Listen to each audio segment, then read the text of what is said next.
Hello guys, പുതിയ വീഡിയോയിലോട്ട് എല്ലാ കൂട്ടുകാർക്കും സ്വാഗതം. അപ്പോൾ നമ്മൾ നെയിൽ ആർട്ടിൻ്റെ പാർട്ട് 1 എല്ലാവരും കണ്ടു എന്ന് വിശ്വസിക്കുന്നു. അപ്പോൾ ഇത് പാർട്ട് 2 ആണ് കേട്ടോ. കാരണം ഇത് ഞാൻ പാർട്ട് 1 ഇട്ടതിന് ശേഷം കുറേ നാൾക്ക് ശേഷമാണ് ഞാൻ പാർട്ട് 2 ഇടുന്നത്. അപ്പം ഞാൻ വൈകിപ്പിക്കുന്നില്ല, നമുക്ക് നേരെ വീഡിയോയിലോട്ട് പോവാം. അപ്പം നിങ്ങൾ പാർട്ട് 1 കണ്ടിട്ടുണ്ടാവും. നമ്മളെ നഖങ്ങളൊക്കെ ഇവിടെ നമ്മൾ മുറിച്ചിട്ട് മാറ്റി നല്ല വൃത്തിയാക്കി വെച്ചിട്ടുണ്ട്. അപ്പോൾ ഇതാണ് ഞാൻ കഴിഞ്ഞ വീഡിയോയിൽ പറഞ്ഞ് നിർത്തിയത്. അപ്പം നിങ്ങൾ വയലപ്ര പോകുന്നതൊക്കെ കണ്ടിട്ടുണ്ടാവും. അതാണ് ലാസ്റ്റ് വീഡിയോ ഞാൻ ഇട്ടിട്ടുണ്ടായിരുന്നത്. അപ്പോൾ ഇത് നമ്മുടെ നെയിൽ ആർട്ടിൻ്റെ പാർട്ട് 2 ആണ്. നെയിൽ ആർട്ടിൻ്റെ പാർട്ട് 1 കാണാത്തവരുണ്ടെങ്കിൽ എന്തായാലും പോയി കാണുക. അപ്പം നമുക്ക് നേരെ വീട്ടിലോട്ട് പോവാം. അപ്പം നമുക്ക് ഇത് 4 നമുക്കിപ്പോൾ ഒന്നാണ് ചെയ്യാനുള്ളത്. അപ്പം നമുക്കിത് 4 അങ്ങോട്ട് മാറ്റി വയ്ക്കാം കേട്ടോ. നമുക്കിതൊക്കെ അങ്ങോട്ടൊന്ന് മാറ്റി വയ്ക്കാം. കാരണം എന്താണെന്ന് വെച്ചാൽ സ്പേസ് നല്ലോണം വേണം. അപ്പോൾ അതുകൊണ്ടാണ് നമ്മൾ മാറ്റി വയ്ക്കുന്നത്. നമുക്ക് വഴിയെ ഇങ്ങനെ പോവാം കേട്ടോ. ഒരു മിനിറ്റ്. ഓക്കെ. അപ്പോൾ നമ്മളിപ്പോൾ ചെയ്യുന്നത് ഇതാണ്. അപ്പോൾ ഇതിൻ്റെ ഇതാണ് നമ്മളിപ്പോൾ ചെയ്യുന്നത്. ഈ ഒരു നഖത്തിനാണ് നമ്മളിപ്പോൾ ചെയ്യുന്നത്. അപ്പം നമുക്ക് ചെയ്ത് തുടങ്ങാം. അപ്പം നമ്മൾ പറഞ്ഞു ഇനി യെല്ലോ ഗമ്മ് തന്നെ വേണമെന്ന്. എൻ്റെ യെല്ലോ ഗമ്മ് തീരാനായിട്ടുണ്ട്. അപ്പോൾ നമ്മൾ ഇതിനായിട്ട് യൂസ് ചെയ്യുന്ന ഗമ്മാണ് കേട്ടോ. അപ്പം ഞാൻ പറഞ്ഞതുപോലെ തന്നെ ചിലതൊക്കെ പറ്റി പിടിച്ചിട്ടുണ്ട് കേട്ടോ. ഇവിടെ ചിലതൊക്കെ ഉണ്ടോ, ഇതിൻ്റെ മുന്നിലായിട്ട് തന്നെ ഇങ്ങനെ പറ്റി പിടിച്ചിട്ടുണ്ട്. അതൊക്കെ ഉണ്ടെങ്കിൽ പെട്ടെന്ന് പോയി കളഞ്ഞോളൂ.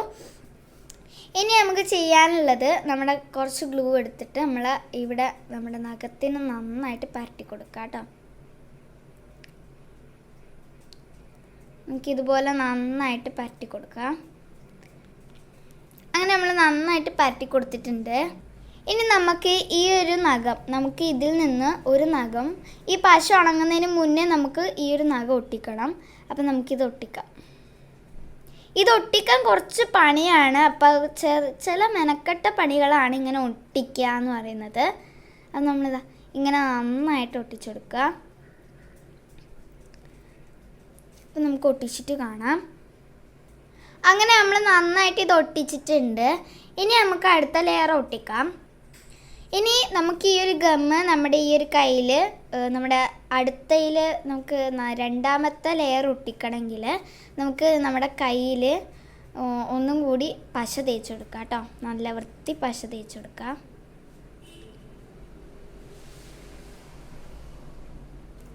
അങ്ങനെ പശ തേച്ചിട്ടുണ്ട്. ഇനി നമുക്ക് ഇതായതുകൊണ്ട് തന്നെ നമുക്ക് കൈ വെച്ചിട്ടൊന്ന് എല്ലായിടത്തും ആക്കി കൊടുക്കേണ്ടി വരും. കാരണം എന്താണെന്ന് വെച്ചാൽ ഇത് രണ്ടാമത്തതാണ്. അപ്പോൾ ഒട്ടിക്കുമ്പോൾ എല്ലായിടത്തും ആവണം. അപ്പോൾ അതുകൊണ്ടാണ് നമ്മൾ ഇങ്ങനെ കൈ വെച്ചിട്ട് ആക്കുന്നത്.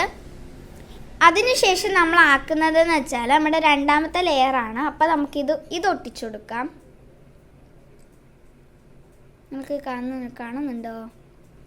അപ്പം ഞാൻ അടുത്ത് വെച്ചിട്ടാണ് കേട്ടോ ആക്കുന്നത്. അപ്പം നമുക്ക് അടുത്ത് വെച്ചിട്ട് നമ്മൾ അതേ കറക്റ്റ് ലെവലിൽ ഒട്ടിച്ചു കൊടുക്കാം. നമ്മൾ ഈ 3 എന്തിനാണ് ഒട്ടിക്കുന്നതെന്ന് വെച്ചാൽ നമുക്ക് കുറച്ച് നമ്മുടെ നഖത്തിന് കുറച്ച് കട്ടി വേണം. അപ്പോൾ കട്ടി വേണമെങ്കിൽ നമ്മുടെ റിയൽ നഖം ആക്കണ്ടേ. അപ്പോൾ റിയൽ നഖം ആക്കണമെങ്കിൽ നമുക്ക് 3 ലെയർ തന്നെ വേണം. അതുകൊണ്ടാണ് നമ്മൾ 3 ലെയറായിട്ട് ഒട്ടിക്കുന്നത്. നമ്മൾ കറക്റ്റ് ലെവലല്ല കേട്ടോ ഇപ്പോൾ നമ്മൾ കറക്റ്റ് ലെവലാക്കുക. ഇനി നമുക്കിതൊന്ന് നല്ല വൃത്തി ഒന്ന് കറക്റ്റ് ലെവലായിട്ട് കിട്ടട്ടെ ഗായ്സ്. അങ്ങനെ നമ്മളിതാ ഒട്ടിച്ചു കൊടുത്തിട്ടുണ്ട്. ഇനി നമുക്ക് 3ാമത്തെ ലെയറും കൂടി ഒട്ടിച്ചെടുക്കാം. അപ്പോൾ ഇതാണ് 3ാമത്തെ ലെയർ. അപ്പോൾ ഇനി നമുക്ക് ഈ ഒരു 3ാമത്തെ ലെയറും കൂടി ഒട്ടിച്ചെടുക്കാം. ആദ്യം നമ്മൾ നേരത്തെ നമ്മുടെ രണ്ടാമത്തെ ചെയ്തതുപോലെ തന്നെ നമ്മൾ ഗമ്മ് തേച്ച് കൊടുക്കാം. ഒരു മിനിറ്റ്. ഗമ്മ് തേച്ച് കൊടുക്കാം. ഈ ഗമ്മ് വരാൻ കുറച്ച് പണിയാണ്. അതുകൊണ്ടാണ് ഞാൻ പറഞ്ഞത് ചെരിച്ച് വെച്ചിട്ട് എടുക്കാന്ന്.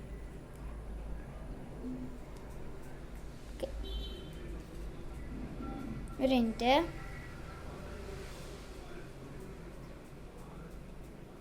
അയ്യോ, നല്ലോണം ആയിപ്പോയി.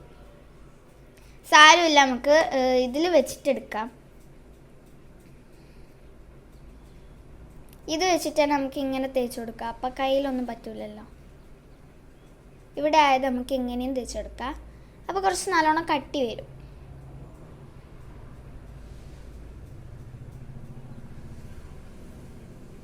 നമുക്കിത് വെച്ച് നല്ല വൃത്തി.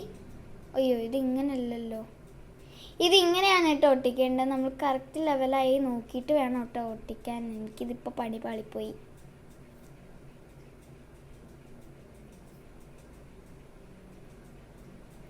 ഓ, കൈക്ക് മൊത്തം പശയായി.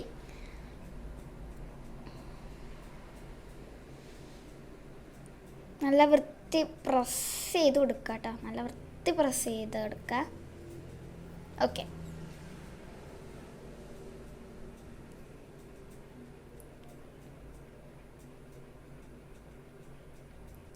അപ്പം ഇനി ഇതുപോലെ നമ്മളെ 4 വിരലിലും നമുക്കിതുപോലെ ഞാൻ ഈ ഒരു ടെക്നിക്ക് പറഞ്ഞതുപോലെ നമുക്ക് ഈ 4 വിരലിലും ഒട്ടിച്ചെടുക്കുക. ഞാനിപ്പോൾ ഒന്നേ ജസ്റ്റ് സിമ്പിളായിട്ട് കാണിച്ചു തന്നിട്ടുള്ളൂ. കാരണം എന്താണെന്ന് വെച്ചാൽ അധികം നീട്ടി കൊണ്ടുപോകാൻ പറ്റുന്നില്ല. അതുകൊണ്ട് നമ്മൾ ചെറിയ ഷോർട്ടായിട്ടാണ് എടുക്കുന്നത്. അപ്പോൾ ഇത് നിങ്ങൾക്ക് മനസ്സിലായല്ലോ. ആദ്യം നമ്മുടെ കയ്യിൽ ഇതുപോലത്തെ ഒരു യെല്ലോ ഗമ്മ് എടുത്ത് ഒട്ടിച്ചെടുക്കുക. അതിനുശേഷം നമ്മളിതാ 1 ലെയർ ആയിട്ടുള്ള ഇതുപോലത്തെ ഒരു സംഭവം നമ്മുടെ പേപ്പറിനെ കൊണ്ട് കട്ട് ചെയ്തിട്ടുള്ളത് ഒട്ടിച്ചെടുക്കുക. അതിൻ്റെ മുകളിൽ രണ്ടാമത്തെ ലെയർ ഒട്ടിച്ചെടുക്കുക. അങ്ങനെ 3 ലെയർ ഇങ്ങനെ ഒട്ടിച്ചെടുക്കുക. അതിനുശേഷം നമ്മൾ ചെയ്യാനുള്ളത്, നമ്മൾ ഗമ്മ് ഒന്നും കൂടി തേച്ച് കൊടുത്താൽ നല്ല ഇതായിട്ട് വരും, നല്ല കട്ടിയായിട്ട് വരും. അതുകൊണ്ടാണ് നമ്മൾ വീണ്ടും പുറത്ത് ഗമ്മ് തേച്ച് കൊടുക്കുന്നത്. ഗമ്മ് നമുക്ക് എല്ലാത്തിലും ലാസ്റ്റ് ചെയ്തെടുക്കാം. കാരണം എന്താണെന്ന് വെച്ചാൽ ഗമ്മ് തേച്ചാൽ നമുക്ക് ബാക്കിയുള്ളത് അവിടെ ഒട്ടിപ്പിടിക്കും. അതുകൊണ്ട് നമ്മൾ ഗമ്മ് ഇപ്പോഴേ തേക്കുന്നില്ല. അപ്പോൾ ഇനി നമുക്ക് ഇതുപോലെ നമുക്ക് ബാക്കി 4 എണ്ണം കൂടി ചെയ്തെടുത്തിട്ട് വരാം. അപ്പോൾ ബാക്കി 4 എണ്ണം ചെയ്തെടുത്തിട്ട് കാണാം കേട്ടോ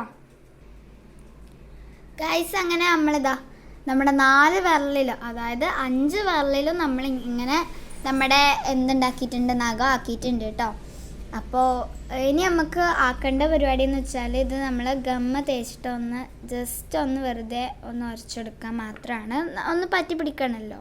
അപ്പോൾ നമ്മൾ എല്ലാ വിരലിനും നമ്മൾ ഗമ്മ തേച്ച് കൊടുക്കുന്നുണ്ട്. കാരണം എന്താണെന്ന് വെച്ചാൽ എല്ലായിടത്തും പറ്റി പിടിക്കാൻ വേണ്ടിയിട്ടാണ് ഗമ്മ തേച്ച് കൊടുക്കുന്നത്. ഇങ്ങനെ നമ്മൾ എല്ലായിടത്തും ഗമ്മ തേച്ച് കൊടുത്തിട്ടുണ്ട്. ഓക്കെ, അപ്പം നിങ്ങൾക്ക് നീളം കുറക്കണമെങ്കിൽ കുറക്കാം കേട്ടോ. അപ്പം എനിക്ക് നീളം ഇത്ര തന്നെ വേണമെന്നുണ്ട്. അപ്പം ഞാനിപ്പോൾ നീളം കുറക്കുന്നില്ല കേട്ടോ. അപ്പം ജസ്റ്റ് നിങ്ങളിങ്ങനെ, അപ്പോൾ പശ തേച്ച് കൊടുത്തതിന് ശേഷം നിങ്ങളിങ്ങനെ ഒന്ന് ആക്കി കൊടുക്കുക കേട്ടോ. അപ്പം നമുക്ക് ഒന്ന് കറക്റ്റ് നമ്മുടെ നഖത്തിൻ്റെ ഒരേ ഷേപ്പാവും. അങ്ങനെയാണ് ആവല്. അപ്പോൾ ഇത് ഡ്രൈ ആയി കഴിഞ്ഞതിന് ശേഷം നമുക്ക് ക്യൂടെക്സ് എങ്ങാനും ഇടാം കേട്ടോ. ഏത് ക്യൂടെക്സ് നമുക്ക് ഇടാം. ഞാനിപ്പോൾ ക്യൂടെക്സ് ഇടുന്നത് വൈറ്റ് ക്യൂടെക്സ് ആണ് കേട്ടോ. അപ്പോൾ ഇത് ഡ്രൈ ആവണം കേട്ടോ. അപ്പോൾ ഈ ഒരു ഡ്രൈ ആവുന്നതിൻ്റെ വീഡിയോ, ഞാൻ ക്യൂടെക്സ് ഇടുന്നതിൻ്റെ വീഡിയോ ഒക്കെ ഞാൻ ഷോർട്സ് ആയിട്ട് ഇടുന്നതാണ് കേട്ടോ. അപ്പോൾ എന്തായാലും അത് കാണാൻ മറക്കരുതേ. ഇതിന് മുന്നേ ഞാൻ ഈ ഒരു വീഡിയോ അപ്ലോഡ് ചെയ്യുന്നതിന് മുന്നേ ഞാൻ ഒന്നുണ്ടാക്കിയിട്ടുണ്ടായിരുന്നു. അത് അത്യാവശ്യം നല്ല കട്ടി ഉണ്ടായിരുന്നു. ഞാൻ വേണമെങ്കിൽ സൗണ്ട് കേൾപ്പിച്ചു തരാം. ഒരു മിനിറ്റ്, നിങ്ങൾ ആ സൗണ്ട് കേട്ടോളൂ. കണ്ടോ? അപ്പോൾ ഇതാക്കുമ്പോൾ കണ്ടോ, ഞാൻ നല്ല ശക്തമായിട്ടാണ് ഇത് അടിക്കുന്നത്. അപ്പോൾ ഇത് ഉണങ്ങിക്കഴിഞ്ഞാൽ ഇങ്ങനെയാവും. അപ്പം ഞാനിതൊക്കെ വൈറ്റ് ആക്കിയിട്ടുണ്ടായിരുന്നത്. അപ്പോൾ ഇതാണ് കേട്ടോ ഫൈനൽ ലുക്കായിട്ട് വരുന്നത്. എങ്ങനെയുണ്ട്? ഇഷ്ടപ്പെട്ടാൽ ലൈക്ക് ചെയ്യണം, ഷെയർ ചെയ്യണം, സബ്സ്ക്രൈബ് ചെയ്യണം. ഇതെന്തായാലും എല്ലാവർക്കും ഇഷ്ടപ്പെടും. കുഞ്ഞുമക്കൾക്കാണെങ്കിൽ തീർച്ചയായും ഇഷ്ടപ്പെടും. പിന്നെ എന്നെപ്പോലത്തെ ആൾക്കാരാണെങ്കിൽ എനിക്ക് ഈ ഒരു നഖങ്ങളൊക്കെ ഭയങ്കരമായിട്ട് ഇഷ്ടമാണ്. അപ്പോൾ അതുകൊണ്ട് തന്നെ എല്ലാവർക്കും ഈ ഒരു നഖമാക്കുന്ന കുറച്ച് ഇതുണ്ടെങ്കിൽ എല്ലാവർക്കും ഇഷ്ടമാവും കേട്ടോ. ഇനി ഇത് ഉണങ്ങിക്കഴിഞ്ഞതിന് ശേഷം നമുക്ക് ഈ ഒരു ക്യൂടെക്സ് ഇടാൻ പറ്റുള്ളൂ. കാരണം ഇപ്പോഴേ ക്യൂടെക്സ് ഇട്ടാൽ നമ്മളെ നഖം, നമ്മുടെ ഈ ഒരു നല്ല ക്യൂടെക്സിൽ എന്ത് പറ്റിപ്പിടിക്കും? നമ്മുടെ ഈ ഒരു നഖത്തിൻ്റെ പശ പറ്റിപ്പിടിക്കും. അപ്പം നല്ല ക്യൂടെക്സ് ആണെങ്കിൽ ഇപ്പോഴേ ഇടരുത്. അപ്പോൾ ഇത് ഉണങ്ങിക്കഴിഞ്ഞതിന് മാത്രമേ ഇത് ക്യൂടെക്സ് ഒക്കെ ഇടാൻ പാടുള്ളൂ. അപ്പോൾ ഇത് നല്ലോണം ഡ്രൈ ആയിട്ട് നല്ല കട്ടിയാണ്. ഇതിങ്ങനെയൊന്നും അല്ല, നല്ല കട്ടിയാണ്. ഇതിപ്പോൾ വെച്ചതല്ലേ ഇല്ലൂ, അതുകൊണ്ടാണ് കട്ടിയില്ലാത്തത്. അപ്പോൾ പാർട്ട് 2 ഇഷ്ടപ്പെട്ട എല്ലാവരും ലൈക്ക് ചെയ്യണം, ഷെയർ ചെയ്യണം, സബ്സ്ക്രൈബ് ചെയ്യണം. അപ്പോൾ പുതിയ വീഡിയോ ആയിട്ട് വീണ്ടും വരാം. ചാച്ചാ. ഇതിൻ്റെ ഷോർട്സ് ആയിട്ട് വരുന്നതാണ് കേട്ടോ. കാണാനും സപ്പോർട്ട് ചെയ്യാനൊന്നും മറക്കരുതേ. ചാച്ചാ.